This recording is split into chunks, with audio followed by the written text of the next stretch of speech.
This is Nick. This is Jack. It's Thursday, the new Friday, January 18th. And today's pod, it is the best one yet. Jack, this is just feeling like a T-boy, man. Nick and I are serving up the top 3 pop business news stories you need to know today. First story for today's show. What do we got, man? For our first story, a brand new birth control for men just raised big VC money. It's called Plan A. Plan A's greatest innovation isn't just the pill for dudes. It may be the name.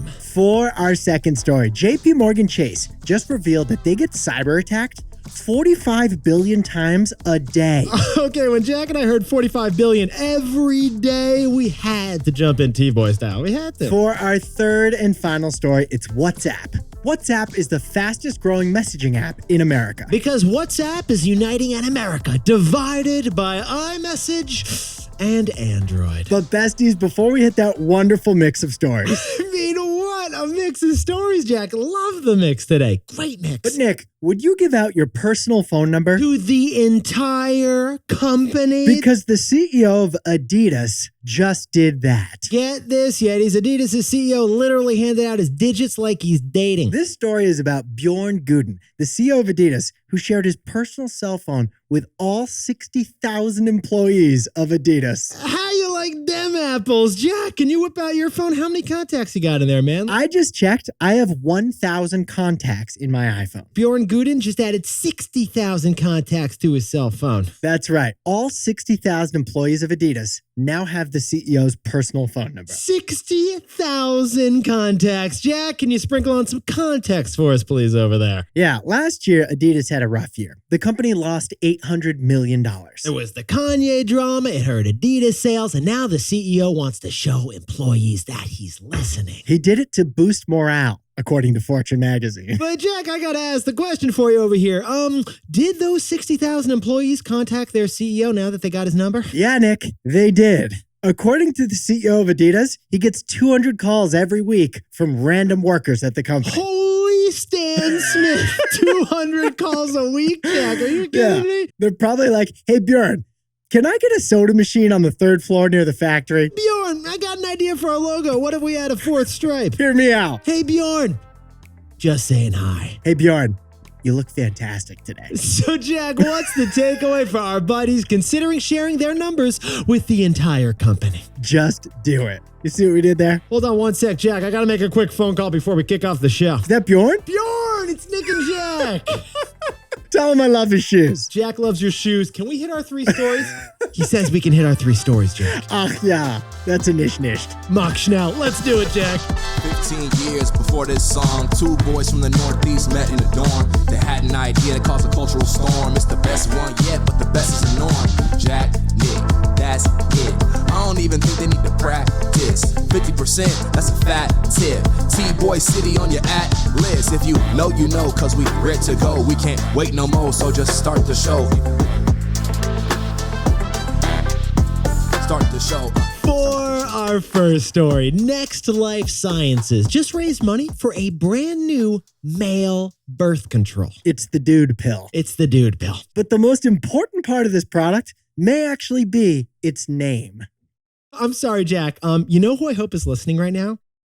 Guy Raz from How I Built This, because he's going to love this founder story. Okay, L.R. Fox is the founder of NextLife, which is the subject of this story, and he has a great founder story. Okay, his founder story is that he grew up in the foster care system, right, Jack? Yeah, and here's what he said about growing up in the foster care system. Okay, this founder said that he saw firsthand the devastating consequences of what happens when people aren't able to choose if and when to have a child. Wow, that's some emotional motivation to start a company. Jack, that is not slide one of the pitch deck for this company. I mean, I don't know what's going on then, man. But he's got some market motivation too, because of these numbers. Hey, Andreessen Horowitz, what do you think of that founder statement? Besties, according to the United Nations, there's 121 million unintended pregnancies that happen every year globally. So he founded a science company to help prevent unwanted births with a new form of contraception. Here's the key: male contraception. Yetis, we are talking about the dude pill. The dude pill takes the burden of contraception off of Annie and shifts it to Andrew. And here's the news. Jack, what do we got?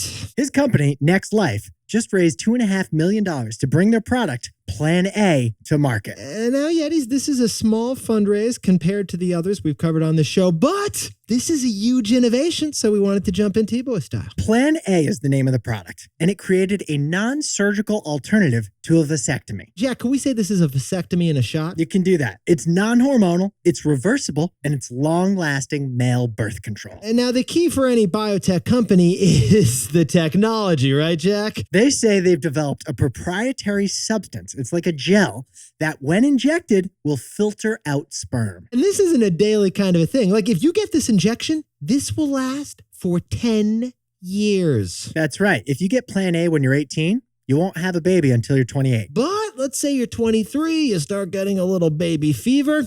You can actually turn this thing off. Yeah, you can go to the clinic and get an easy reversal of Plan A. But Yetis, Jack and I should point out, this new dude pill hasn't been approved yet. This new fundraise is going to pay for clinical trials, which are the next step. And only after that do they apply for FDA approval. Oh, we also should point out this new dude pill isn't the first dude pill. Contraline is a company with a similar product, and they're already in clinical trials. But the way Jack and I see it, Plan A's competitive advantage and their other big innovation may actually be the name. So, Jack, what's the takeaway for our buddies who invented a male contraceptive over at Plan A? An entire marketing message can fit in a name.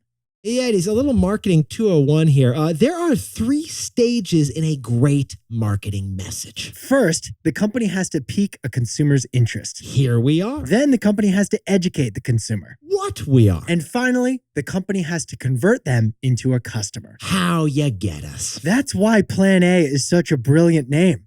Plan A, the name, does 2 out of those 3 things. First, the Plan A catches your attention, and then the Plan A communicates that it's superior to the Plan B pill. Plan A, it says so much. On the other hand, most drug names are the opposite of marketing. They confuse. Viagra, Lipitor, Prilosec. What's going on there? They raise more questions than answers. I mean, do you have to know Latin to understand what these things do, Jack? Plan A's name handles 2 of the 3 keys to a great marketing message. Drug names are horrible, but this one, it's incredibly helpful. Because an entire marketing message is in that name. For our second story, JPMorgan Chase just announced something that it impressed us and it scared us. That bank gets attacked by hackers 45 billion times per day. Yes, that is right. Jack said billion, and we will explain. But first, Jack, one second. I'm looking for it. Have you seen it? I'm missing it. What? I can't find. Have you seen our invite to Davos? Because it doesn't look like we got invited again, man. I don't know what's going on. Son of a gun. And yet he's right now. The World Economic Forum is happening in Davos, Switzerland. If you have a private jet and you didn't go to Davos, why do you have a private jet? Yetis, heads of state are there, CEOs are there, almost trillionaires are there. The big shots at Davos are talking about global issues like climate change and artificial intelligence from the comfort of their fully heated ski chalet. Jack, grab your Gucci loafers and whip out your Amex card. Yetis, America's largest bank, JPMorgan Chase, they always have a big presence at the Davos event. It's the event Jamie Dimon looks forward to most every year. Nothing Jamie likes more than going to Davos and just ripping on Bitcoin. But the real headliner this week was Mary Erdos, JPMorgan's head of asset and wealth management, who also spoke at a JPMorgan event. Now, Yetis, here's what Jack and I found fascinating about Davos this year. Mary Erdos of JPMorgan announced 2 very interesting things. One thing was very comforting.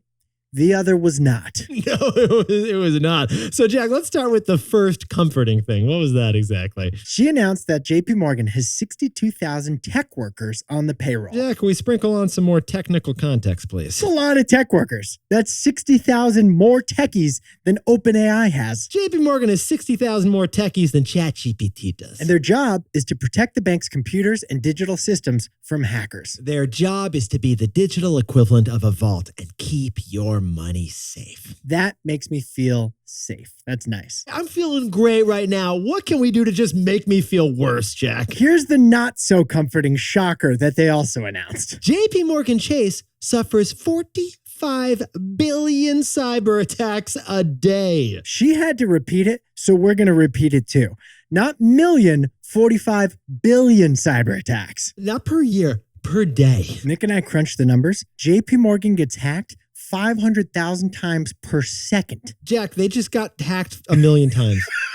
They just got hacked another million times. It must be like automated hackings from automated bots. Jack, while you said that, that was 2 million hacks at JPMorgan, no joke. Now, JPMorgan Chase did correct and say that it's not quite as many hack attempts as Mary Erdoes said this week. But it is billions, and it is a crazy number, Yetis. And JPMorgan did confirm they have 62,000 techies on the payroll protecting their bank from hackers. So sit down, stand up, and grab your VPN. Jack, what's the takeaway for our buddies over at JPMorgan Chase? We are all paying a cyberattack tax.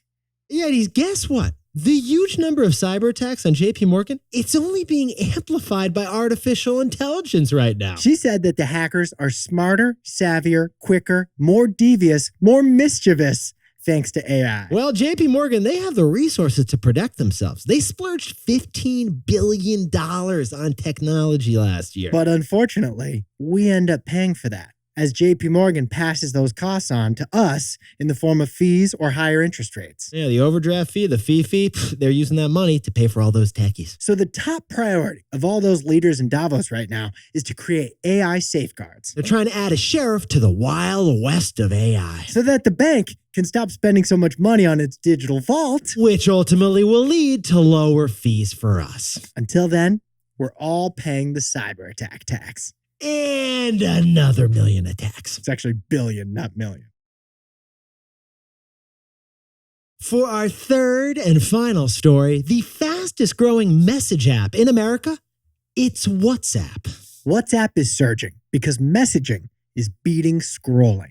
Jack, if we're going to talk about this story, we got to talk about that friend that everyone has. They studied abroad in Brussels. They came back with an accent. They were eating croissants, drinking tea, and using WhatsApp. We get it. You love the numero. WhatsApp, yeah, it is. It's the privacy-focused direct messaging app. In fact, WhatsApp is the most popular messaging app outside of the United States in the entire world. It's founded by a couple former Yahoo employees, and it was acquired by Facebook in 2014 for then a shocking $19 billion. But according to some fascinating research by Alex Kantrowitz, WhatsApp is suddenly booming in the United States. It's been a joke in the US for years, but it's suddenly got main character energy over here. It is a big app energy situation, Jack. And here's the data. WhatsApp daily users in the US jumped 9% last year. Here's the shocker. A majority of WhatsApp users in America are iPhone users. Because Apple insisted that Android messages show up as green in your iMessage app. We've all dealt with the blue-green messaging drama, haven't we, Jack? But it's more than just that. When your Android buddy tries to thumbs up your text in your group chat, they can't do it because they have an Android. It's frustrating. Well, iPhone users are annoyed by that incompatibility, so they've ditched iMessage for WhatsApp. WhatsApp. It's uniting an America that's divided into iPhone and Android. And an America divided by messages cannot stand, Jack. Besties, Nick and I went deeper. We found that there are 3 types of users driving WhatsApp's surge in the US. Okay, Yetis, the first big WhatsApp user is now parents. Parents are switching from email chains to WhatsApp groups. Parents are sick of the 42 email long thread coordinating a playground party. So they're using WhatsApp as a group instead. The second group is travelers. Because a record number of Americans traveled abroad last year. And while they were abroad, they learned the only way to message your tour guide in Mykonos is through WhatsApp. Hey, Giorgio, how many euros was that again? And the third group of new WhatsApp users is businesses. Businesses. Yeah, it is the number of businesses on WhatsApp. It doubled last year. Oh, and it doubled the year before that, too. Because you'd rather that Resi confirm your reservation in one place, WhatsApp, than on both your email and text, which gets really cumbersome. Yeah, it is added all up, and parents and travelers and businesses are creating a network effect that's driving WhatsApp in America. And that's why WhatsApp is now as American as Fahrenheit. It is a deep-fried, double-stuffed, supersized American WhatsApp. Ich bin ein WhatsApper. So, Jack, what's the takeaway for our buddies over at WhatsApp? Messaging is eating up social media. All right, Yetis, trivia. What is the fastest growing part of Instagram? Is it the pics, the video posts, the live videos, the reels? No, the fastest growing part of Instagram is direct messages. It's DMs. DMs are the least public part of Instagram, but they're the fastest growing feature. Because these days, sharing doesn't happen in your feed. Sharing happens in your inbox. Meanwhile, Facebook's growth has stalled too, but WhatsApp's growth is popping off. Instead of sharing publicly with everyone, you're sharing privately with one. One person, one group of your friends, or one group that you're in from college. Besties, it's kind of ironic because messaging is the exact opposite of social media. But messaging is eating social media. And WhatsApp's rise proves it. But besties, this pod's not over yet. Here's what else you need to know today. First, Apple just became the top-selling cell phone maker in the entire world. They're the most valuable cell phone maker since years ago, but now they sell more phones than even Samsung. And second, for the second straight year, China's population declined. That's a big threat to their economy, which needs more consumer spending, not less. And finally, Costco is cracking down on card sharing. Costco will now scan you and your card like it's a ski chairlift. You got to scan your card, and then someone's going to compare the picture on the account to your face. Jack, they're going full TSA on this. Laptops out, shoes off. Now, this is just a test, but if you get caught with someone else's card, you're going to Costco jail. First it was Netflix, now it's Costco. The crackdown is real. Now time for the best fact yet. This one sent in by Chris Harp from lovely Austin, Texas. Turns out there's a huge difference in the amount of peanut butter consumed by different cultures. Ladies, get this. In Europe, the average European eats 1 tablespoon of peanut butter for an entire year. The average American, on the other hand, eats 30 times that. Yeah, the average American eats 30 tablespoons of peanut butter a year. That's 3 pounds. I think it was like my last week, Jack. My son Wilder eats 3 pounds every 3 days, by the way. So, Yetis, if you are hanging out with someone from France, better yet, if you are WhatsApping with someone from France, ask them this right now. Skippy or Jif? Je ne sais quoi. Trick question. The answer is Skippies. Disagree. I like the peanut butter that's wicked oily. You got to mix it up. I like the peanut butter that's wicked processed, Jack. Yeah, apparently you do. With added cane sugar. It's good for the salt. Yetis, you look fantastic. Yetis, you look fantastic for the new Friday. And remember, whatever you're doing today, however bad you may feel, just remember JPMorgan just got hacked 1 million times while we said that. If you want more of the show every day, follow or subscribe, and Nick and I will have the best one yet tomorrow. And that's 2 million more right there, Jack. Nick and I will see you there. Make it 3. This is Jack. I own stock of Netflix. Nick and I both own stock of Apple, and we both own 1 Bitcoin. You look handsome. Your hair...